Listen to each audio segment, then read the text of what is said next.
point of view, you work a 9-to-5 job, but you also want to be a content creator and you're like, how am I going to do that? There are not enough hours in the day. You need to find a workflow that works with your schedule, and I have a really, really good way that I teach my students how to do this. The first thing that you need to do is list out all of the tasks that are required from you start to finish to create content. And then if you can separate those tasks throughout the week on the days that you want to work. So if you're cool working 7 days a week, this can be like a Sunday to Saturday type of thing. Some people that I work with also just want to schedule this stuff Monday through Friday because they want to have their weekends free, which also I get that, please. That's fine. The issue with most people when they batch create content is they literally do everything all in one day. And that is a surefire way to burn out so fast, but also have really lame content, because by the time that you're done at the end of this day, your brain's going to be mush. You're not going to be doing your best work. We don't need that. I'm going to show you what a sample schedule is going to look like for this, but the most important thing that you need to know is that this is a test. You might come up with a beautiful schedule and you're like, this can be perfect, and then you actually go to execute it and you're like, whoa,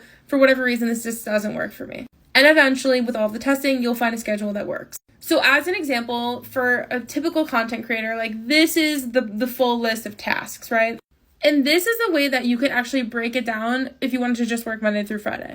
On Monday, maybe you're going to spend an hour just sitting down, brainstorming content, researching keywords, really figuring out what you want to create. Tuesday, you're going to actually sit down and write the captions for those posts. Wednesday, if it's a photo shoot, you're going to plan what the concept looks like, maybe the location and the outfits, or you're going to go in and create the video scripts if you're just like sitting down doing talking videos like this. Thursday, you go out for an hour or two, or you sit at home for an hour or two, whatever it is, and you create your content.